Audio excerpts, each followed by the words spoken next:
बाहर जाने के विपक्ष के आरोपों का बुधवार को राज्य के उप मुख्यमंत्री देवेंद्र फडणवीस ने जवाब दिया है।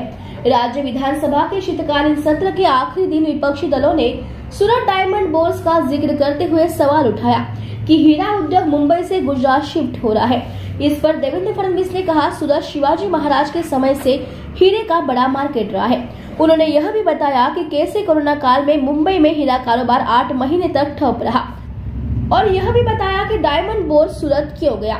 विधानसभा में कहा, हमने मुंबई में नए जेम्स एंड ज्वेलरी पार्क को बनाने के लिए जगह दे दी है। हम देश में सबसे आधुनिक जेम्स एंड ज्वेलरी पार्क का निर्माण यहाँ कर रहे हैं। मुंबई में उत्पादन करने का निर्णय लिया गया है। उद्योग राज्य से बाहर नहीं जा रहा बल्कि आ रहा है, उप मुख्यमंत्री देवेंद्र फडणवीस ने कहा। उन्होंने कहा, हम निर्यात करते हैं, सूरत में उत्पादन होता है। हालांकि उत्पादन सूरत में हो रहा है, लेकिन फिर भी एक भी उद्योग हमारा सूरत में शिफ्ट नहीं हुआ है। इसके विपरीत हमारे यहाँ हीरा उद्योग बढ़ रहा है। मुंबई भारत डायमंड कंपनी के कर्मचारियों ने कहा कि वे शिफ्ट नहीं होना चाहते। आपण जर बघितलं 22-23 मध्ये आणि 23-24 चा आता जो आतापर्यंतचा जो आहे, पुन्हा मुंबई 97.13% गेली आणि सूरत आधीपेक्षाही खाली आलाय 2.57%।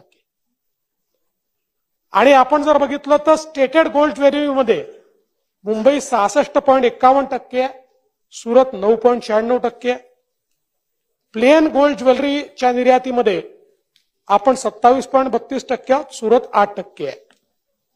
आणि आता या ठिकाणी मुंबईमध्ये आपण नवीन जेम्स एंड ज्वेलरी पार्कला जागा दिली आहे आणि 20 एकर जागा ही आपण महापेला त्यांना 20 एकर जागा दिली आहे। त्याचं काम आता सुरू झालेलं आहे आणि देशातला सर्वात आधुनिक जेम्स एंड ज्वेलरी पार्क हा आता आपण मुंबईमध्ये करतो आहोत। आणि यासोबत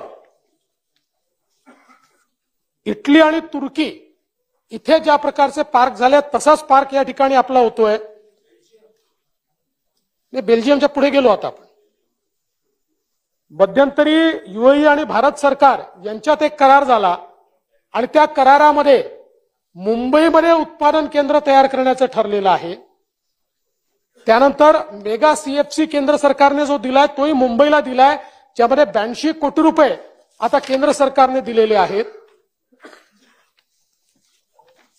हा जो काही पार्क आपण करतोय, या पार्कमध्ये 5 FSI देऊन 20 दरात सवलत देऊन जीएसटीतनं देखील आपण दिलासा दिलाय। आपल्याकडनं उद्योग बाहेर जाणं तर विषय नाही, पण देशातली सगळ्यात मोठी कंपनी मलबार गोल्ड यांनी 1700 कोटी रुपयाची गुंतवणूक मुंबईत केली आणि आता त्यांनी देशभराचं हेड ऑफिस हे मुंबईमध्ये त्या ठिकाणी आणलेलं आहे।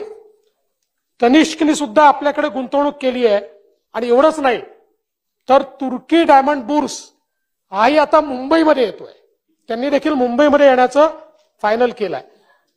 2030 पर्यंत हिरे उद्योग $75 बिलियन वर नेण्याची घोषणा ही आपल्या माननीय पंतप्रधानांनी केलेली आहे आणि त्यामुळे त्यातला प्रमुख फायदा हा महाराष्ट्राला आणि मुंबईला होणार आहे। आता ज्यावेळेस उद्योग वाढतील, अन्य राज्यही हा प्रयत्न करतील की त्यांच्याही ठिकाणी अशा प्रकारचा उद्योग आला पाहिजे, मात्र त्याचा मुंबईवर कुठला परिणाम झालेला नाही। मुंबई ही मुंबई आहे, मुंबईशी कोणी कॉम्पिटिशन करू शकत नाही। त्यामुळे आपण मनात ही भीती काढून टाका की मुंबईतले उद्योग सुरतला किंवा अन्यत्र जातील, ते